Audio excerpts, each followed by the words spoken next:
Olá, seja bem-vindo à 5ª edição do podcast do Centro Mackenzie de Liberdade Econômica.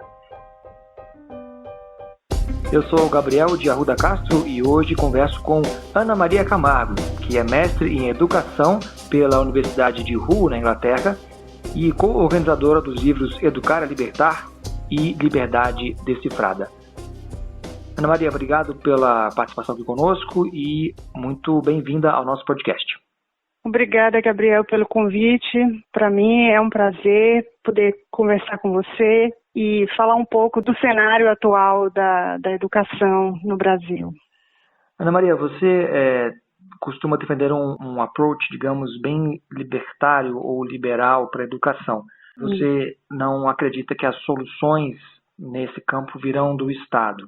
E a gente está vivendo um momento em que o governo federal tem reduzido os recursos das instituições de ensino superior públicas, as federais especificamente, sob o argumento, primeiro, de que não há dinheiro, e segundo, que algumas delas, em alguns casos, alguns cursos, não geram o retorno esperado.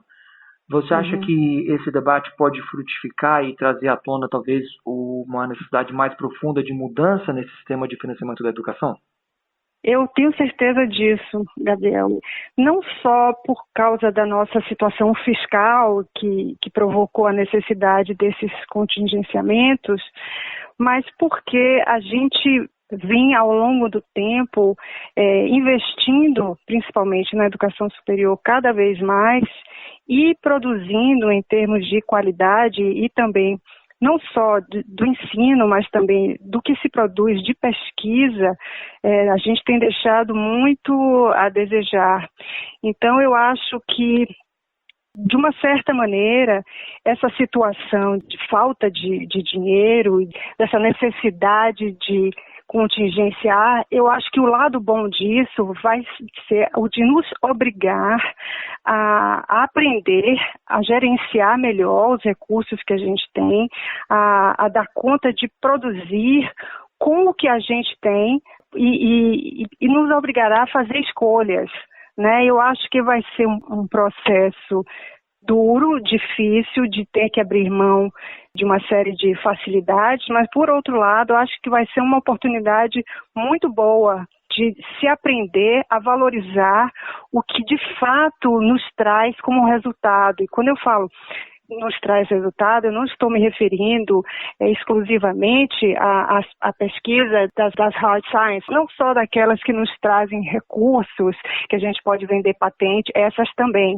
mas estou falando de aprender a fazer ciência, inclusive nas ciências humanas, e focar no que é, de fato, o pressuposto da universidade, né, que é a produção de conhecimento, de ciência, e no momento em que a situação econômica aperta e que a gente é obrigado a escolher, eu estou acreditando que a gente vai aprender a dar valor e a focar naquilo que efetivamente é importante para o país, em termos de produção de conhecimento.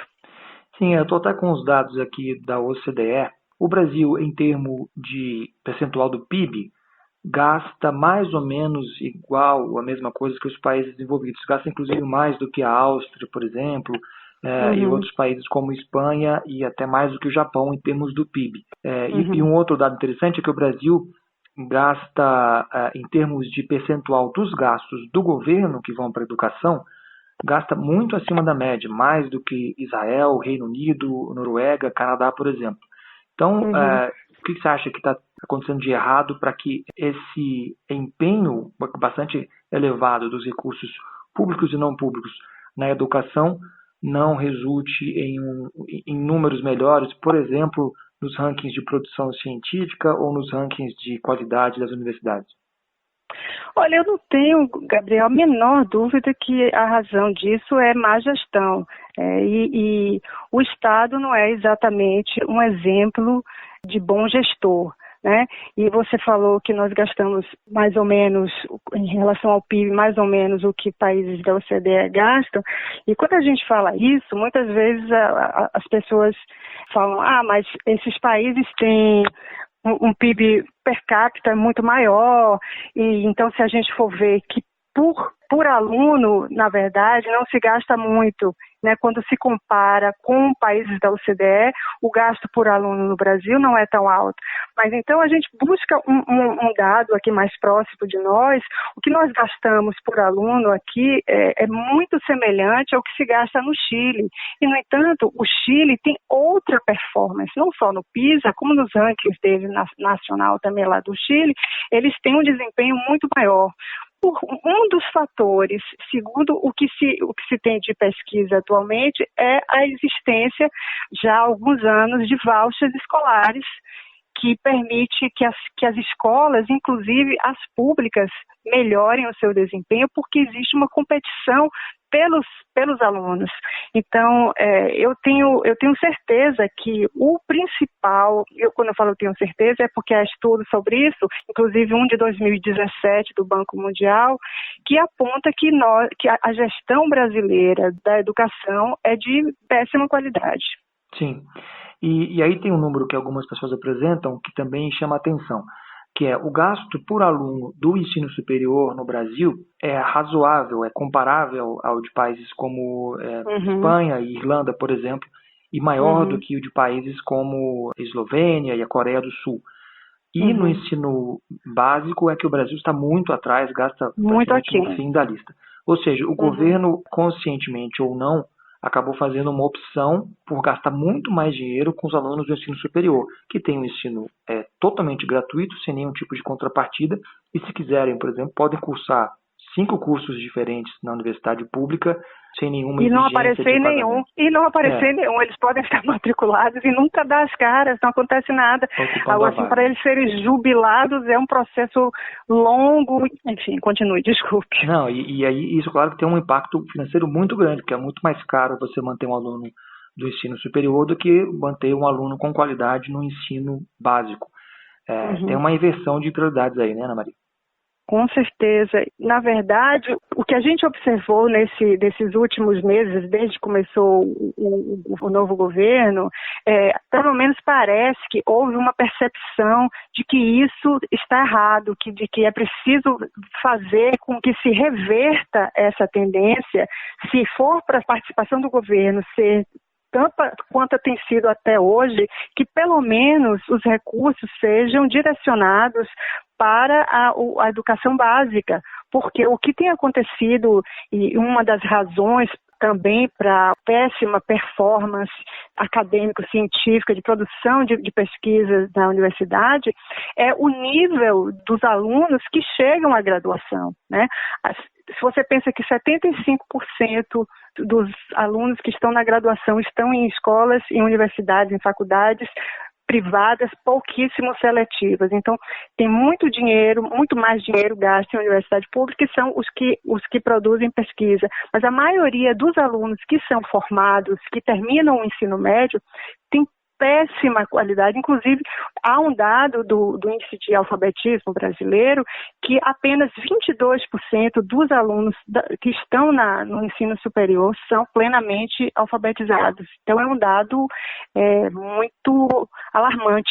Sim. Tem alguma coisa errada aí, né? E quando você não priorizar a base, isso vai desaguar lá na frente com problemas graves, né? Exatamente. Não tem como ser diferente. Soma isso, a má gestão, então é dinheiro jogado no lixo mesmo. Até por causa dessa crise no financiamento das universidades públicas, ressurgem algumas ideias de algum tipo de cobrança de mensalidade ou até cobrança retroativa que alguns países têm feito, que é quando o aluno se forma e arranja um emprego razoável em condições de pagar, ele começa a pagar retroativamente o ensino gratuito que ele teve. Ou seja, nesse caso, mesmo aqueles que entram na universidade numa condição financeira muito ruim, portanto sem condição de pagar qualquer tipo de mensalidade, quando se formarem e tiverem os seus empregos, aí sim eles vão pagar de volta pelo menos parte do que eles usufruíram. Você acha que esse é talvez um modelo para ser apreciado pelo Brasil? É muito difícil mudar esse sistema? Fácil não mas eu acho sim que é bastante. Seria muito bom se isso pudesse ser feito. Eu acho que talvez um dos principais efeitos de medidas como essa seria a atitude, o cuidado dos alunos em relação ao que eles recebem na universidade ao que eles cobram do que lhes é dado na universidade. Eu não acredito que isso vai formar um conjunto de recursos que vai poder fazer frente, de fato, às dificuldades da universidade, né, na falta de recursos atual que a gente está vivendo. Sim. Mas acho que teria um aspecto educativo muito importante de não só de comprometimento do aluno, como também o de cobrança. Então, hoje em dia, as pessoas, os alunos que estão nas universidades públicas, muitas vezes não estão preocupados se o que ele está gastando ali está sendo bem gasto, se o professor foi dar aula, se o professor apareceu com uma aula bem preparada, se o equipamento que está ali está sendo bem utilizado, se há de fato necessidade de todos aqueles funcionários e aqueles cargos todos que compõem uma universidade pública. Então, uma vez que você vê que você vai ter que pagar, mesmo que não seja no momento que você está estudando, mas que retroativamente você vai ter que pagar por aquilo ali, eu acho que isso dá cria uma cultura de responsabilidade e de accountability mesmo, né, de você querer saber que retorno você está tendo para o que você está investindo. Eu acho que seria muito bom. Quer dizer, além do aporte financeiro, que pode nem ser significativo, no fim das contas, o que está dizendo é que daria um pouco mais de racionalidade ao sistema, porque o aluno estaria pagando ou com a perspectiva de pagar no futuro e logo ele não faria ou algum curso que ele acha que não vai ter retorno financeiro ou levaria um pouco mais a sério o curso. Levaria mais a sério, cuidaria mais, talvez a gente visse menos universidades detonadas, pichadas, porque ele sabe que aquilo ali, no fim das contas, ele está pagando. Hoje em dia, muitas pessoas não têm a percepção de como a universidade custa caro para eles, né? Então se fala muito, universidade pública e gratuita, de qualidade pública e gratuita. Não é gratuita, é caríssima, né? Se você pensa que por exemplo, as universidades estaduais, quase todo, uma boa fatia do ICMS é para manter as universidades. Então, qualquer serviço, qualquer coisa que a gente compra, a gente está pagando. E pesa mais ainda para quem é mais pobre, que tem um salário menor, que proporcionalmente isso vai impactar muito mais fortemente. Mas se você perguntar para essas pessoas, elas não têm noção que elas estão pagando. Então, eu acho que essa cobrança, como você falou, ainda que em termos de aporte financeiro de recursos que vai se conseguir juntar, não vai ser tão significativa assim, mas a gente vai precisar de outras coisas, né? A gente vai precisar de parcerias com a iniciativa privada. Eu acho que isso, principalmente, parceria com a iniciativa privada, com a indústria, né? Que possa, a possibilidade de se fazer doações privadas, né? Para as universidades. Essas são outras maneiras que se pode fazer. Eu tenho outras ideias de como baratear, mas elas são mais radicais. Mas, enfim, respondendo a sua pergunta, sim, eu acho que educativamente seria bastante impactante. Como um testemunho pessoal, e não que eu me orgulhe disso, mas eu me formei na Universidade de Brasília, que é uma universidade federal. Você tem aqueles cursos de módulo livre, que você pode escolher livremente qual disciplina vai cursar. Eu cursei prática desportiva 1, que era você jogava futebol durante 1 ou 2 horas por semana, e não satisfeito, no outro semestre fiz a prática desportiva 2 para jogar futebol novamente, e algo que eu não faria se eu tivesse que pagar pela disciplina. Evidentemente, tendo que pagar, você muda a sua lógica. Imagine que desperdício.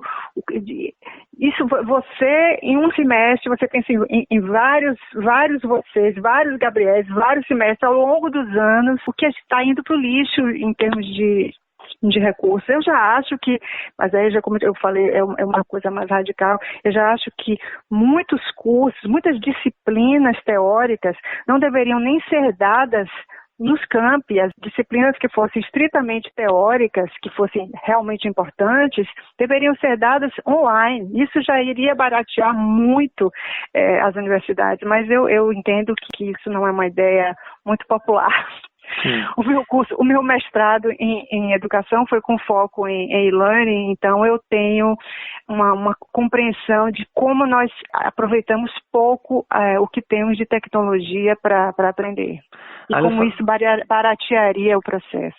Aliás, falando um pouco de educação básica, que é o que mais importa, na verdade, do ponto de vista, ou deveria importar mais do ponto de vista das políticas públicas, a gente discute muito ainda, por exemplo, que precisa construir escola, contratar professor, o que é uma realidade em alguns lugares, mas demograficamente o Brasil tem cada vez menos crianças e já alcançou quase que a universalidade do ensino nessas séries iniciais, né? Já praticamente não existe criança fora da escola, exceto em casos excepcionais. Então, a fase de construir escolas, exceto em algumas comunidades e tudo mais, já não é prioridade, né?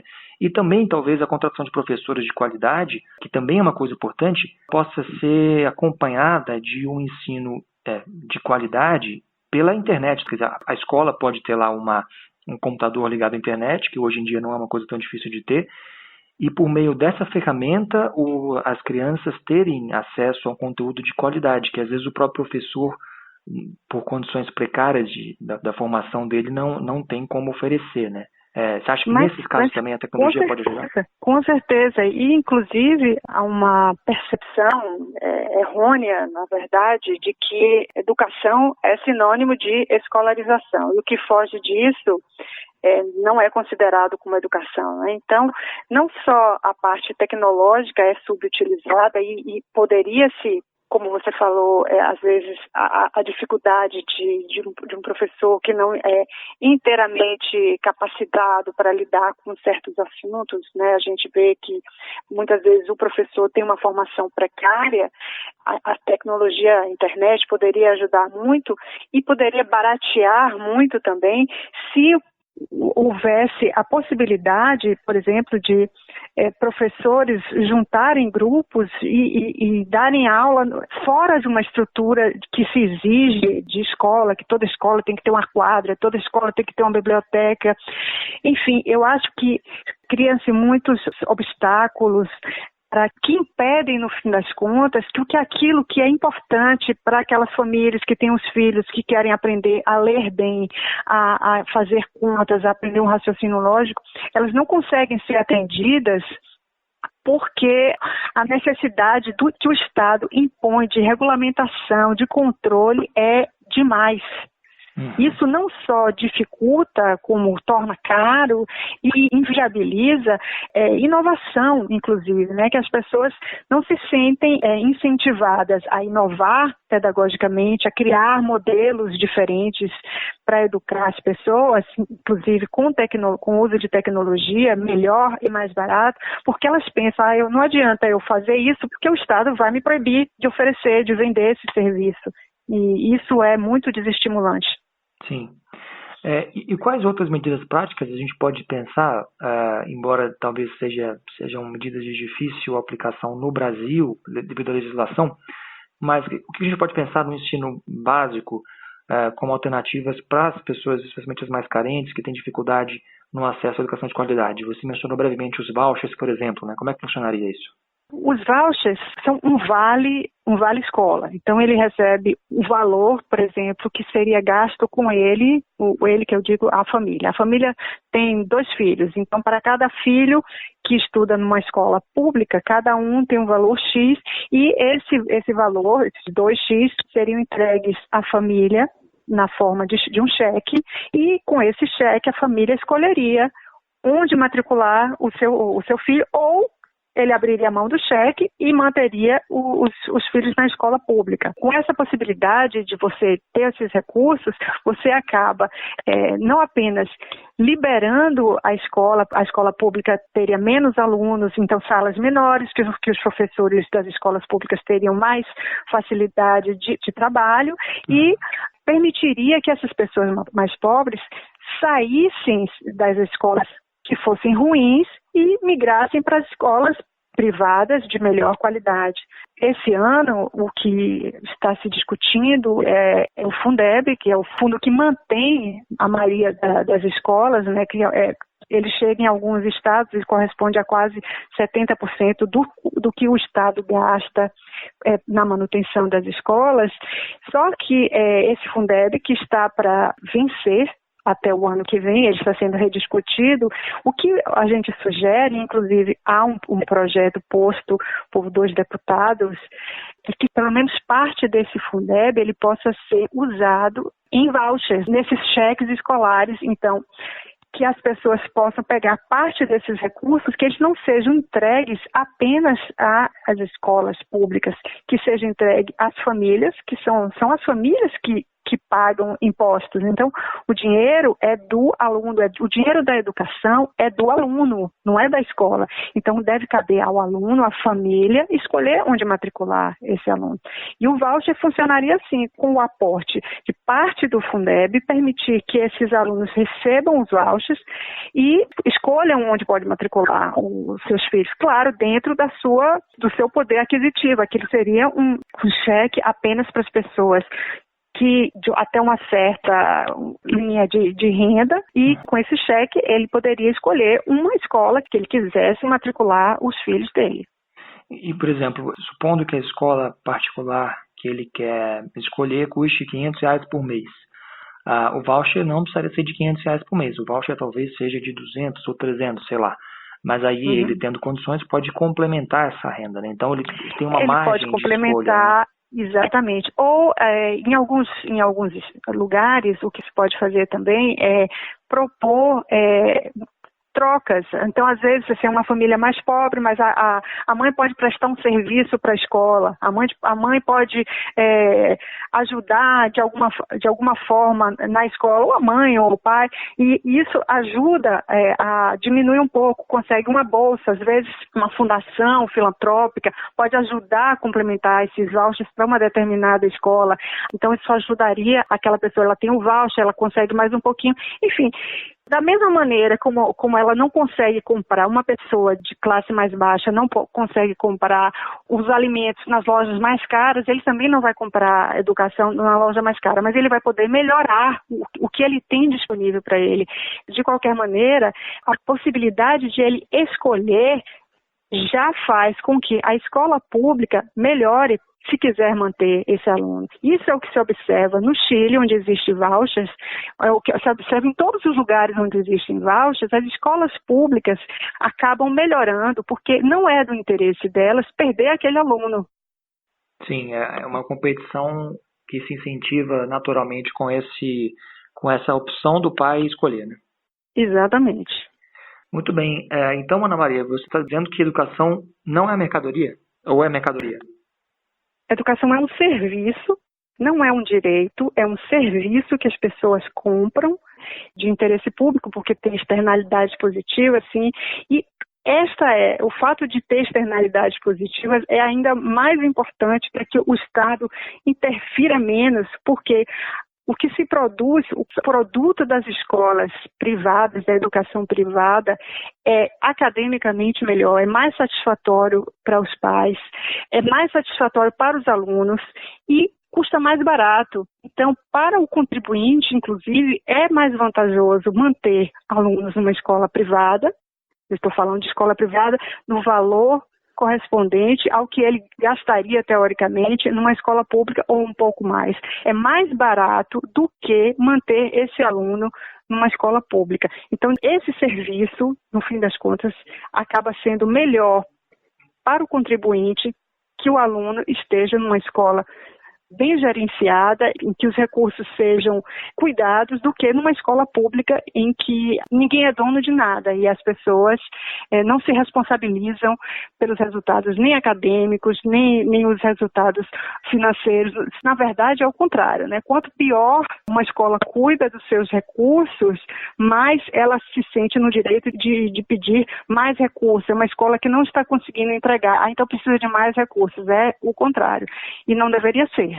Ana Maria, por que você acha que, de forma geral, a pedagogia ou as pessoas que atuam nessa área da educação, a grande maioria delas são de esquerda? Isso é uma falha dos liberais e conservadores que não entraram nesse campo, ou eles foram expulsos de lá?